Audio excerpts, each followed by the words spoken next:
Hello दोस्तों, कैसे हैं आप सब लोग। आशा करती हूँ बहुत अच्छे होंगे और विश भी करती हूँ कि आप सब लोग बहुत ही अच्छे रहना। तो आज मैं फिर आपके लिए झाइयों का ही पैक लेकर आई हूँ, क्योंकि मेरी बहुत सारी झाइयाँ थी ना, तो इसलिए मुझे पता है कि झाइयों को किस तरीके से ठीक किया जा सकता है। और झाइयों का जो फेस होता है ना, वो कितना गंदा लगता है। तो चलिए, मैंने अपनी झाइयों को ना 15 दिन में कम किया है। मैं आपको गारंटी के साथ कह रही हूँ, अगर इस तरीके से आप पैक अपना बनाते हैं और यूज़ करते हैं तो आपको 15 दिन में ही बहुत ही लाइट हो जाएंगी। और मैं तो ये कह सकती हूँ कि अगर बहुत आपके लाइट है तो ख़त्म ही हो जाएंगी। तो मैंने यहाँ पर लिया है आलू। मैंने आलू को अच्छे से वॉश कर लिया था। आलू को वॉश करने के बाद मैंने उसको पील नहीं किया है, क्योंकि जो छिलके में गुडनेस होती है ना, वो उसके अंदर नहीं होती है। तो इसीलिए ना हमें आलू को वॉश कर अच्छे से वॉश कर लेना, खूब अच्छे से रगड़ रगड़ के वॉश कर लेना है। और 2 बूंद 3 बूंद मैंने इसमें नींबू के डाले हैं, और टमाटर का जूस लिया हुआ है, और मैंने 1 चम्मच दही लिया हुआ है। तो आप ये समझ लीजिए कि 1 चम्मच दही, 1 चम्मच टमाटर का रस, और सॉरी, 1 चम्मच आलू का जूस, और 5 से 6 ड्रॉप मैंने नींबू के लिए हैं। अगर आप नींबू के लिए कंफर्टेबल नहीं हो, अगर आपको लगता है कि नहीं मतलब ईचिंग होती है नींबू से, तो आप नींबू को ना स्किप भी कर सकते हो। और बस ये हमारा पैक बनकर ना रेडी हो चुका है। अगर आपके पास इसमें थोड़ा सा फिटकरी हो तो आप फिटकरी का पाउडर भी डाल सकते हैं, बट फिटकरी ना बहुत हार्ड होता है, तो इसलिए फिटकरी को हम बहुत ही ज़रा सा डालेंगे। वो भी कितना, एक चुटकी भी नहीं डालेंगे, क्योंकि एक चुटकी भी ना बहुत ज़्यादा हो जाता है। तो आप सिर्फ जो राई होती है ना, बस उस दाने के बराबर आपको इसमें फिटकरी ऐड करनी है। विदाउट फिटकरी भी आप यूज़ कर सकते हो, कोई ज़रूरी नहीं। देखो, मैंने फिटकरी यूज़ नहीं किया है, बट मैंने आपको बता दिया कि अगर आपके पास अवेलेबल हो तो आप इसको कर सकते हो। तो सबसे पहले तो हम अपने बाल मतलब फेस को बहुत अच्छे से क्लीन करेंगे। मैंने अपने फेस को क्लीन कर रखा है। सॉरी फ्रेंड, थोड़ा सा कफ हो गया है ना, इस वजह से थोड़ी सी गले में ना खराश हो रखी है। तो फेस को अपने फेस वॉश से बहुत अच्छे से आप फेस को अपने क्लीन करोगे, एंड बालों को कॉम्ब करके बहुत अच्छे से बन बना लोगे, क्योंकि जो दही है ना, वो बालों पे लगता है ना, तो फिर बालों से ना दूध जैसे, दही जैसे स्मेल आने लगती है।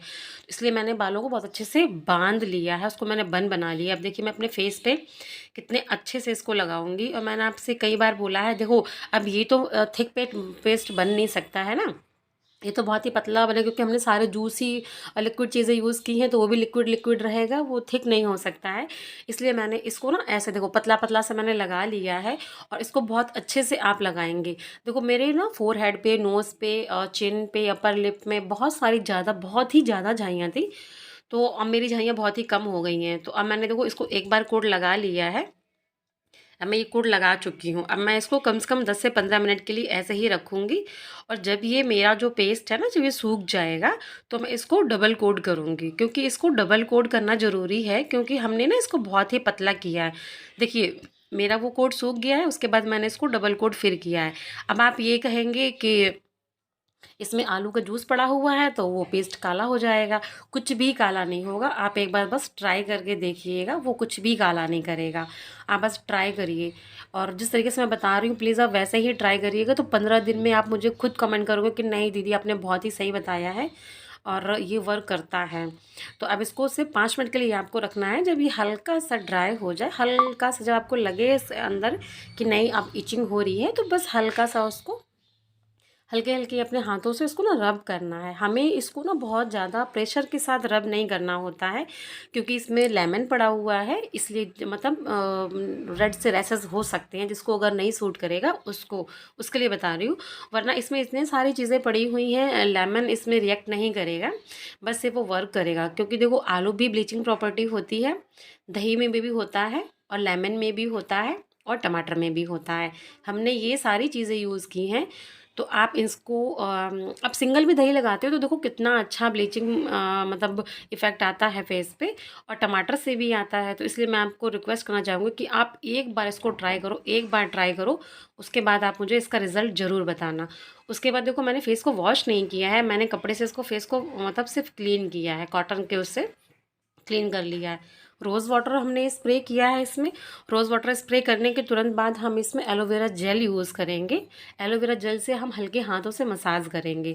और अपने आई को थोड़ा सा बचा कर रखना, क्योंकि हमने इसमें लेमन यूज़ किया है, तो हो सकता है अगर आँख के अंदर चला जाएगा तो थोड़ा सा प्रॉब्लम क्रिएट कर सकता है। तो आप अपनी आँखों को ना बहुत ही बचा कर पेस्ट का यूज़ कीजिएगा। बल्कि देखो, अब तो मैं एलोवेरा लगा रही हूँ, अब तो कोई प्रॉब्लम नहीं है। इस तरीके से आप भी अपने फेस को मसाज दीजिए थोड़ा-सा 5 से 10 मिनट आप मसाज दे सकते हैं। उसके बाद आप इसको वॉश भी कर सकते हैं, चाहे आप ऐसे ही रहने दे सकते हैं। मैं आपसे फिर एक बार बोलूँगी कि जब भी हम कोई भी पैक लगाते हैं, तो पैक लगाने से पहले हमको फेस वॉश करना होता है। पैक लगाने के बाद हमें साबुन फेस वॉश या किसी भी डीआईवाई फेस वॉश से हमें फेस वॉश नहीं करना होता है। अब आप देख सकते हैं कितना क्लीन हो गया है, मेरा फेस शाइन भी कर रहा है और ये विदाउट फ़िल्टर मैं रिकॉर्ड कर रही हूँ, उसमें कोई वो नहीं है। अगर आप कहेंगे तो मैं फ़ोटो विदाउट फ़ोटो क्लिक करके भी आपको दिखा सकती हूँ कि मतलब पहले मेरा फेस कैसा था, अब मेरा फेस कैसा है। अब देखो ये जो एलोवेरा जेल है, ये थोड़ा-सा सूख गया है, देखो कितना अच्छा शाइन आ रहा है। बस मेरे सिर्फ़ 2 स्पॉट रह गए हैं, वो भी बहुत ही छोटे-छोटे से नन्हे-नन्हे से रह गए हैं। मेरी ऑलरेडी सारी ख़त्म हो चुकी हैं क्योंकि मैंने 7 साल झाइयों को झेला है अपने स्किन पे, तो मुझे पता है कि झाइयाँ क्या होती हैं भैया। बहुत ही बुरा फेस लगता है, आप कुछ भी करवा लें और फेशियल कराते हैं क्लीनअप करवाते हैं तो वो ना और उभर के आती हैं क्योंकि पूरी फेस क्लीन हो जाता है, बस झाइयाँ और हाईलाइट हो जाती हैं। तो मैं आपसे यही कहूँगी, वीडियो लाइक करना, सब्सक्राइब करना एंड कमेंट करना। Okay bye, love you all.